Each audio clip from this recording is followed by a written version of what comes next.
Shalom saudara, saya membawa kabar baik untuk saudara. Ya, kita sedang berbicara mengenai perhentian. Ini sesuatu pewahyuan yang sangat-sangat memberkati saya dan mengubahkan hidup saya ya. Dan ini akan menyebabkan paradigma saudara bisa berubah, membuat saudara lebih lagi ada damai, sukacita. Itu yang saya alami saudara ya. Jadi perhentian. Waktu itu saya sangat menyarankan saudara dengar khotbah saya sebelum ini. Saya menerangkan bagaimana di kitab Ibrani dikatakan kita ini kan yang percaya kita sudah masuk perhentian ya. Saya langsung bacakan saja ya kan dari ayatnya.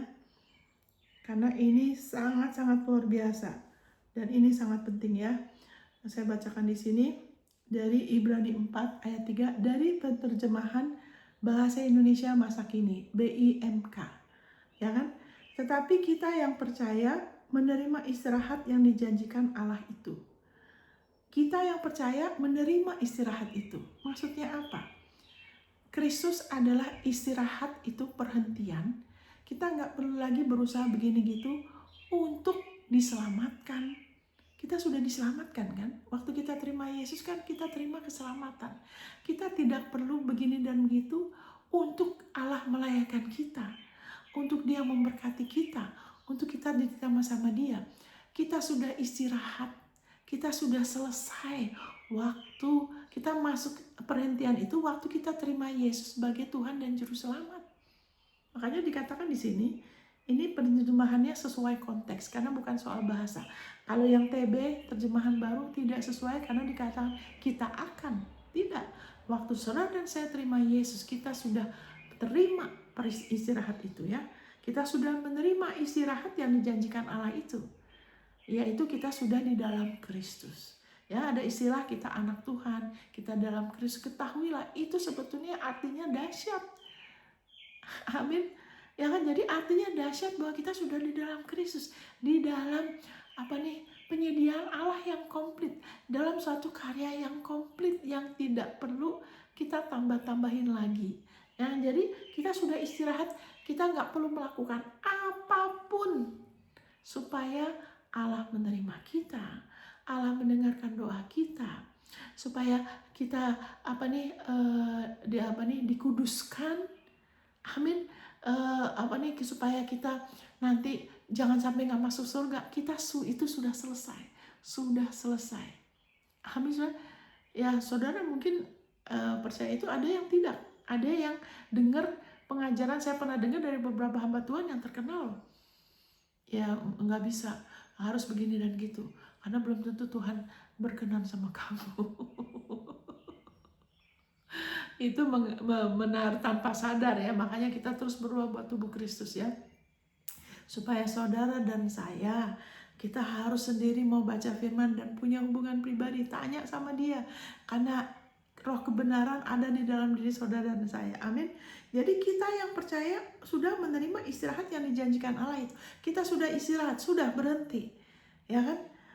Ya kan, itu cocok dengan apa yang dikatakan Allah begini, aku marah dan bersumpah, mereka tidak akan masuk untuk mendapat istirahat bersama aku. Allah berkata begitu meskipun pekerjaannya sudah selesai semenjak Ia menciptakan dunia ini. Ya kan, Ibrani 4 ayat 3. Wah, maksudnya apa Ibu Monica? Jadi begitu manusia jatuh, Allah sudah langsung berkarya, mencipta. Dia bilang, ya kan, kepada iblis yang menipu, dia bilang dari keturunannya Hawa akan merembukan kepalamu. Mulai sekarang kamu yang terkutuk di antara semuanya. Tapi dia sudah, waktu dia ngomong gitu, ya kan, Alkitab mengatakan Yesus Kristus adalah anak domba Allah yang disembelih sebelum dunia dijadikan. Nah, kita nggak bisa ngerti sama pikiran kita yang terbatas ya. Tapi berarti sebelum kita ada, ya Tuhan tuh sudah tahu. Tuhan tidak hidup di dalam waktu. Tuhan tidak bisa jadi tua, saudara. Ya kan, dia selamanya sama terus. Dia sudah tahu apa yang akan terjadi. Makanya Roh Kudus tahu hal yang akan datang ya.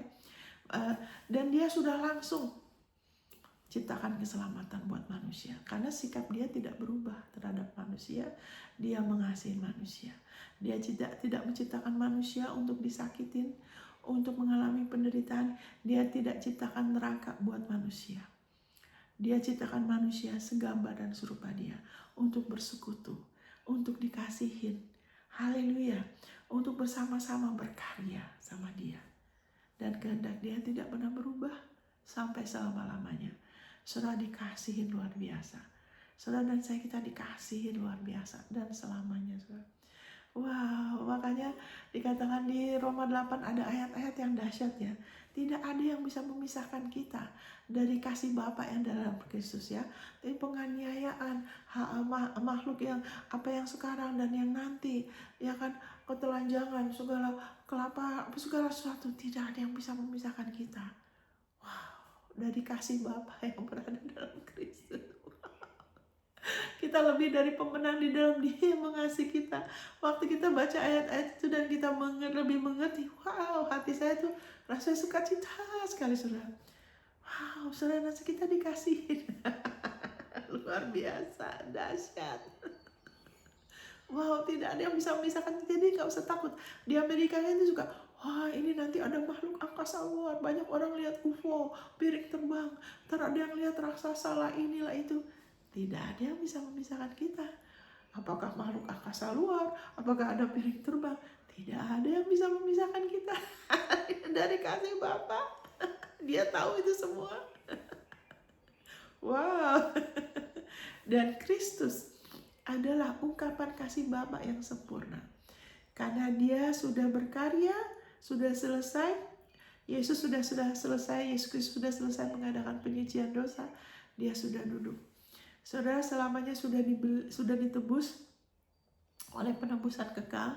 Jadi kalau saudara dengar khotbah, jangan suka sembarangan dengar khotbah. Kalau yang bikin saudara takut, seolah-olah keselamatan itu nggak pasti. Jangan pernah lagi. Kalau saudara ada di yang seperti itu, saudara keluar dalam nama Yesus. Saudara doakan saja, amin. Karena gak sesuai firman ya. Jadi kita sudah masuk perhentian itu, istirahat itu waktu kita terima Yesus. Jadi haleluya. Jadi Allah tidak bisa marah lagi sama kita. Dia dulu tidak berkenan sama orang Israel karena mereka tidak percaya, ya kan, selalu menentang. Kenapa? Karena hukum Taurat tidak bisa nolong manusia. Tuhan tidak mau, tapi manusia yang minta, mau dibenarkan dari perbuatannya. Di situ hukum Taurat kasih lihat, nih ini kamu gak mampu. Ya kan, kamu perlu penebus. Dan puji Tuhan, saudara dan saya sudah percaya, kita terima penebus. Amin, saudara. Thank you Jesus. Kita sudah di dalam Kristus. Ya, kita sudah dalam Kristus. Kita sudah terima istirahat itu. Sekarang biarlah saudara dan saya, kita sekarang hidup oleh iman kepada Kristus. Dikatakan di sini, kan tadi kita dikatakan kita sudah masuk ke dalam perhentian itu, ya kan? Nah, tapi kemudian dikatakan di ayatnya kan, untuk jadi terjemahan baru ini tidak sesuai karena dikatakan kita akan masuk. Nah, kita sudah masuk ya, saudara.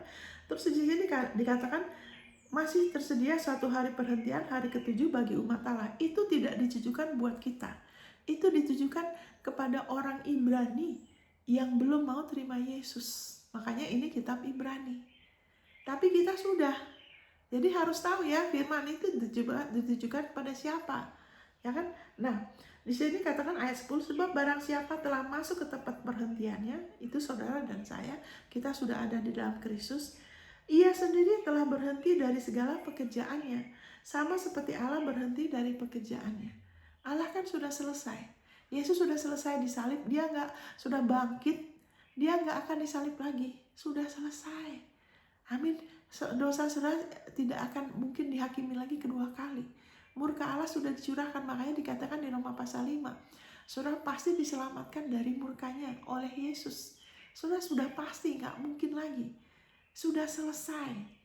Amin. Roma 4 ayat 25. Yesus Kristus yang sudah diserahkan bagi pelanggaran saudara dan saya, bagi pelanggaran kita. Dan sudah dibangkitkan bagi pembenaran saudara dan saya. Sudah. Saudara tidak perlu berupaya supaya dibenarkan lagi, karena Yesus sudah bangkit bagi pembenaran saudara dan saya. Ingat, waktu kita dengar kata pembenaran, dilayakan, jangan lihat dari kelakuan orang. Itu bukan berbicara mengenai kelakuan saudara dan saya. Itu bicara mengenai iman. Iman sama apa yang Kristus sudah lakukan. Waktu saudara dan saya percaya yang benar, kelakuan kita akan benar. Kalau kelakuan kita masih ada yang tidak benar, tidak perlu pakai kekuatan sendiri, karena itu tidak bisa. Jangan coba-coba, nanti kena ragi orang Farisi, cuma ditutup-tutupin saja. Habis lah, itu bukan buah. Perbuatan kita, kelakuan kita adalah buah dari apa yang kita percaya, apa yang kita makan, apa yang kita pikir, yang kita renungkan, kita percaya itu akan keluar dalam tindakan kita. Jadi kalau ada yang tidak benar, mengakibatkan, membuahkan perselisihan, tidak damai, kemarahan, tidak bisa lepas dari kebiasaan buruk. Ngomongnya Tuhan, tapi kok begitu? Karena ada kepercayaan yang salah. Berusaha lagi pakai kekuatan sendiri, padahal Yesus sudah dibangkitkan bagi pembenaran kita.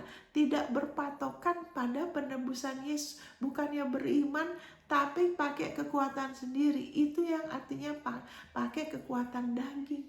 Tidak bisa, karena saudara tidak lahir baru, saya dan saudara tidak lahir baru karena jeripayah kita. Oleh kasih karunia kita diselamatkan oleh iman. Itu bukan hasil usahamu, itu bukan hasil pekerjaanmu. Jangan ada yang memegahkan diri. Amin. Kalau sudah dibilang itu, jangan pernah. Berarti juga oleh kasih karunia melalui iman. Kita dimerdekakan, kita diberkati, kita dipulihkan, kita disembuhkan. Amin. Jadi sudah dikatakan, ya kan, Roma pasal 4 ayat 25, kita sudah dibenarkan. Karena Yesus sudah dibangkitkan, titik. Dari situ kita beriman aja. Makanya dikatakan mengenai berhentian ini, ya kan kita sudah masuk berhentiannya. Ya tadi kan ayat 10 bicara untuk orang Ibrani, ya kan. Allah sudah selesai, karya Kristus sudah ada di alam roh. Itulah bagian dari keselamatan yang saudara dan saya milikin. Itu warisan saudara dan saya. Saudara perlu tahu warisan saudara. Saudara sudah di dalam istirahatnya Allah. Berarti apa? Saudara tidak perlu melakukan apapun supaya dikenan Allah, ya kan? Supaya diterima oleh Allah, supaya diberkatin oleh Allah, supaya doa saudara dijawab. Saudara tidak perlu melakukan apapun supaya melayakan diri saudara lagi. Amin, saudara. Nah, Ibrani 11 kan mengatakan, tanpa iman, ayat 6 ya, tanpa iman orang tidak mungkin berkenan kepada Allah. Sebab yang menghampiri Allah harus percaya bahwa Allah itu ada dan Allah itu memberi upah bagi orang yang sungguh-sungguh mencari Dia. Nah, jangan terus kita menafsirkan di luar konteks ya. Di luar konteksnya begini, aduh kalau saya nggak beriman nih, kalau saya mungkin imannya lemah, ada anak Tuhan yang jatuh dalam keadaan gitu, dia meninggal, berarti Tuhan gak berkenan, berarti Tuhan gak menerima dia. Nah, itu bukan penafsiran yang benar, saudara. Kalau seseorang anak Tuhan, dia tidak bertumbuh seperti seharusnya. Dia mungkin ke gereja yang tradisi, atau dia ke gereja yang ajarannya campuran, tapi dia sendiri tidak punya hubungan yang hidup sama Tuhan. Dia kurang baca firman, dia tidak perbaharui pikiran, otomatis dia tidak menikmati warisan dia. Jiwanya akan tersiksa. Seperti Lot loh. Lot itu kan jiwanya tersiksa. Alkitab menyebut Lot orang benar. Tapi karena dia tidak punya hubungan pribadi sama Tuhan seperti Abraham, dia lebih berminat sama berkat jasmani. Itu jadi patokan dia. Udah hartanya banyak, dia orang benar, hartanya banyak. Bergaul sama orang arif kan jadi arif. Dia bergaul sama Abraham kan, Abraham paman dia. Tapi kemudian dia lebih berminat sama berkat jasmani, sehingga dia nggak jaga hubungan pribadi, dia salah mengambil keputusan dalam bergaul, dia kehilangan semuanya. Tapi Alkitab tetap menyebut dia orang benar. Padahal dia aneh kan kelakuannya kan. Kasih anaknya dia sama orang untuk diperkosa itu kan aneh. Kenapa bisa begitu? Karena dia dari diri kita, kita tidak bisa melakukan yang benar tanpa Yesus, tanpa kasih karunia, tidak mungkin. Waktu itu kan mereka belum lahir baru juga. Walaupun Alkitab menyebut dia orang benar karena dia percaya seperti Abraham. Abraham percaya dia dibenarkan karena Injil. Lot juga gitu karena Alkitab menyebut dia orang benar. Tapi mereka kan Abraham punya hubungan, walaupun belum lahir baru, Abraham punya hubungan pribadi sama Tuhan. Dia terus percaya, makanya imannya terjaga. Waktu kita bergaul sama dia melalui firman perjanjian baru loh ya. Firman perjanjian baru itu dimulai setelah Yesus bangkit. Dan ini aja Ibrani ada ayat-ayat yang ditujukan kepada orang Ibrani. Kita tidak boleh bisa asal comot, nanti salah mengerti. Jadi haleluya, kenapa dikatakan Tuhan tidak berkenan kalau kita nggak beriman? Bukan berarti kalau kita nggak beriman nih langsung dia buang itu, tidak begitu. Kita udah dalam Kristus selamanya. Kenapa dia berkenan kalau kita beriman? Karena dia mengasihi kita. Dia udah siapkan semuanya buat kita. Sama aja kalau saudara punya anak, sudah siapkan, sudah punya rencana buat dia. Semuanya saudara sudah siapkan. Saudara orang yang berada, saudara dalam satu kerajaan misalnya contohnya. Ya kan, saudara lagi didik anak saudara supaya dia berkuasa seperti saudara, memerintah dengan baik, semuanya disiapkan. Dia nggak mau, dia keluar, meninggalkan sama teman-temannya. Ya kan, ntar hidupnya susah.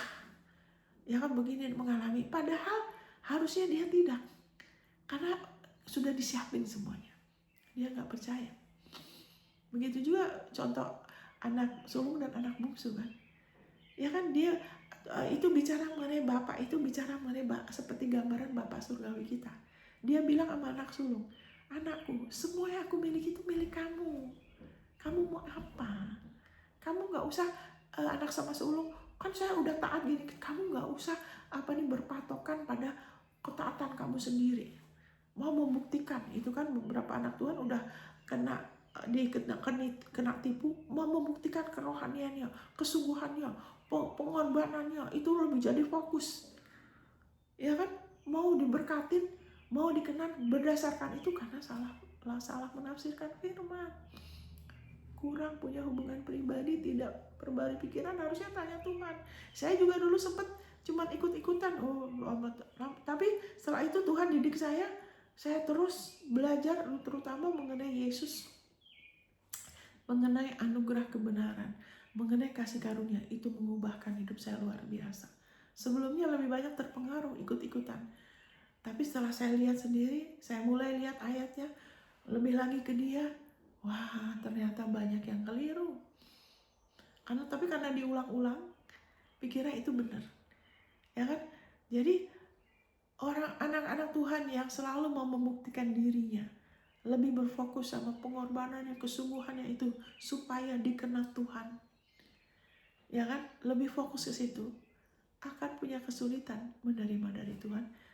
Banyak kepahitan, kekecewaan, suka banding-bandingkan, suka bersaing. Itu efeknya. Karena tidak tinggal di dalam perhentian. Sudah mulai dengan roh, diteruskan dengan daging, yaitu dengan kekuatan sendiri. Itu adalah agamawi. Itu seperti itu. Mau meninggikan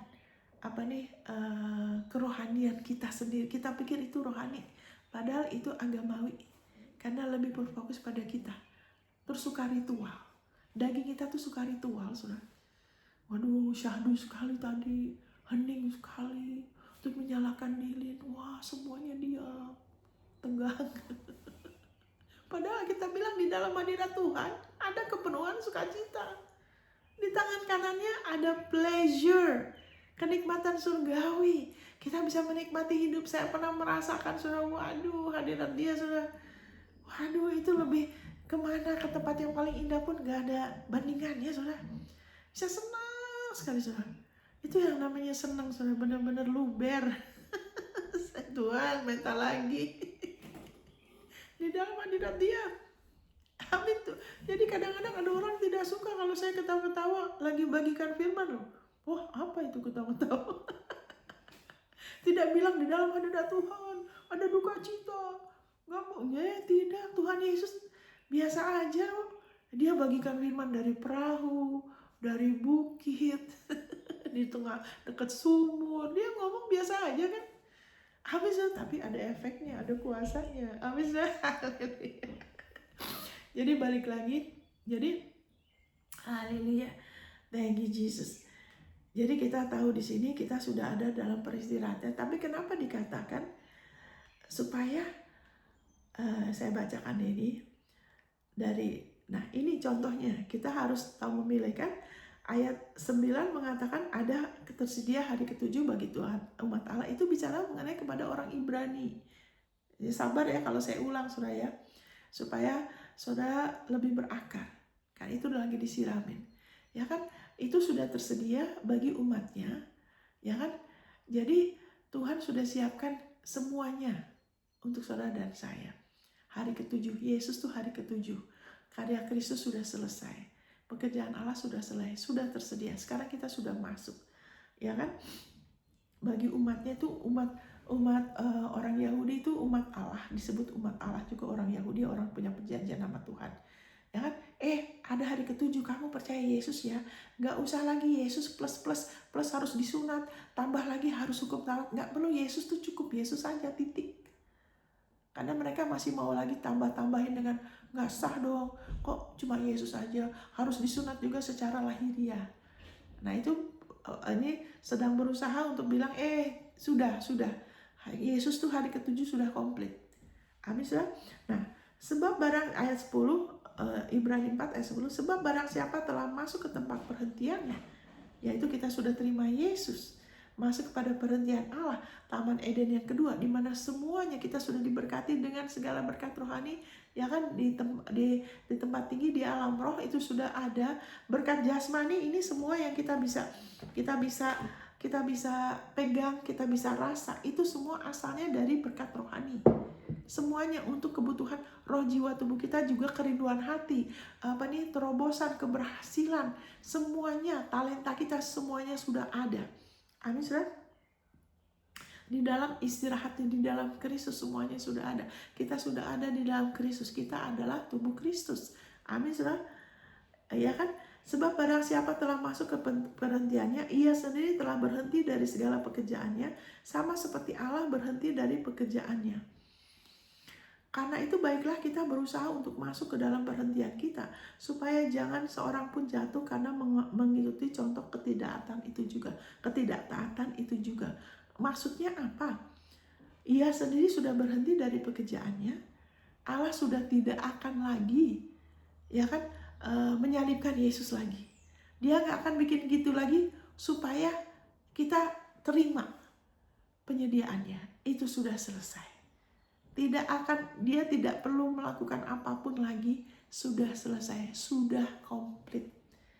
Amin. Makanya kita tidak perlu menghampiri dia untuk minta-minta supaya dia kasih seperti dia belum sediakan.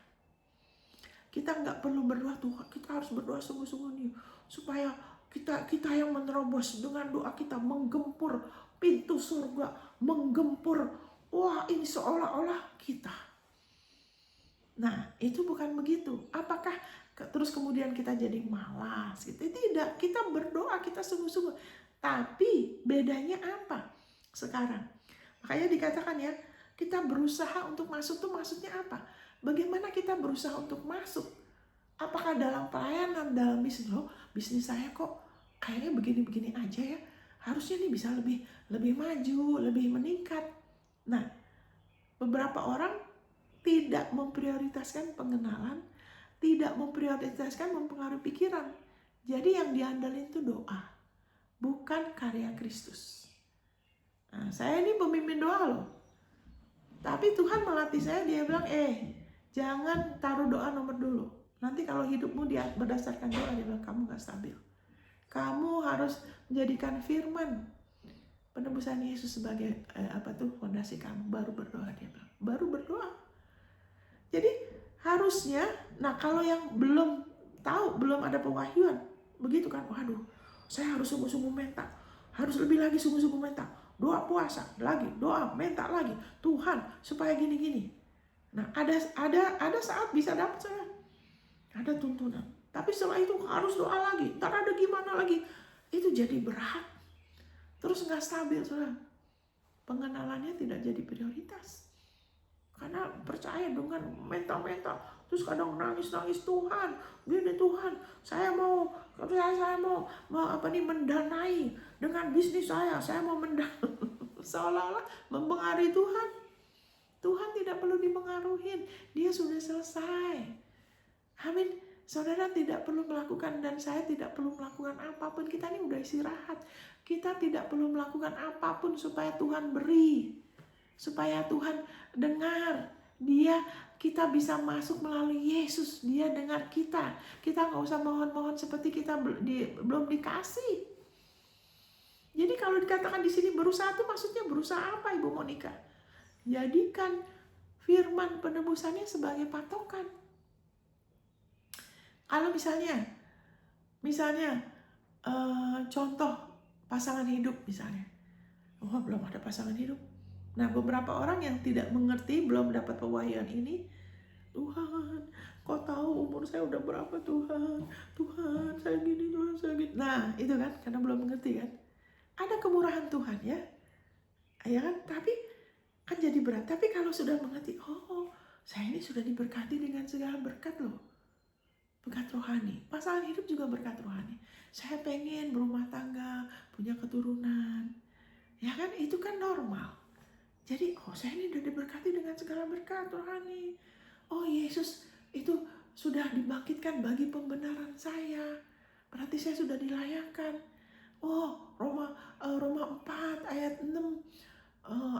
Daud menyebut berbahagia orang-orang, yaitu saya yang dibenarkan bukan berdasarkan perbuatan saya. Berarti ya kan 2 Korintus 5:21.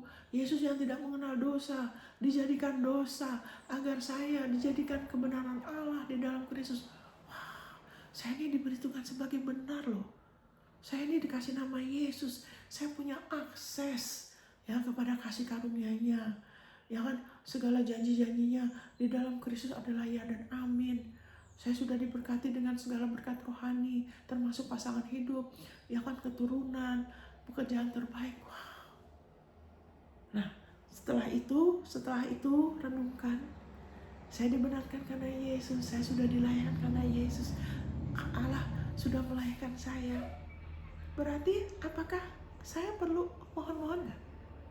Saya perlu minta-minta nggak? Seperti belum, supaya saya dilayakkan lagi. Aneh kan? Kalau saya melayakkan diri lagi, Tuhan, kau tahu nih, kan aneh kan? Firman dia sudah bilang, saya sudah dilayakkan. Firman-Nya bilang, dia sudah melayakkan saya. Firman-Nya bilang, Yesus sudah dibangkitkan bagi pembenaran saya. Saya perlu nggak? Tuhan, kalau saya salah selama ini, saya belum. Tuhan, saya minta kemurahan-Mu. Itu kan sepertinya firman-Nya tidak benar. Kan sudah dibenarkan, sudah dilayakkan. Kenapa menghampiri Dia tanpa ingat firman-Nya? Itu berarti kita berdoa bukan dari istirahat. Nah ini kan, kita kan sudah ada di istirahatnya Dia. Kita sudah ada. Amin ya. Sekarang ini ada. Saya udah taruh ini air. Ya kan? Kalau sudah ada kan saya tinggal ngambil kan? Saya tinggal ngambil, saya tinggal terima kan? Jadi kalau sudah ada, saya kan nggak perlu lagi mohon-mohon seperti belum dikasih. Saya nggak perlu minta-minta ampun untuk dilayakkan. Betul kan? Saya tinggal ngambil aja. Terima kasih. Amin ya. Sekarang di perjanjian baru ini kita nih carang. Bagian kita adalah percaya. Jangan mau dibikin rumit, saudara. Pakai waktu renungin ayat-ayatnya. Pakai waktu renungkan ayat-ayatnya, saudara. Itu maksudnya kita berusaha. Ya kan ayat mana tuh? Ayat 10. Kita berusaha tuh apa? Saudara berusaha perbarui pikiranmu. Apapun yang saudara perlu lakukan, tulis ayatnya, tempel di samping tempat tidur, tempel di tempat sikat gigi, masukin tulis ayatnya, taruh di dompet, taruh tempat saudara kerja, di meja saudara, tulis ayatnya, berusaha masuk supaya jiwa saudara tidak gelisah, supaya jiwa saudara, pikiran saudara, kemauan saudara, ya kan, emosi saudara tidak didorong-dorong dari yang kelihatan, saya belum dapat.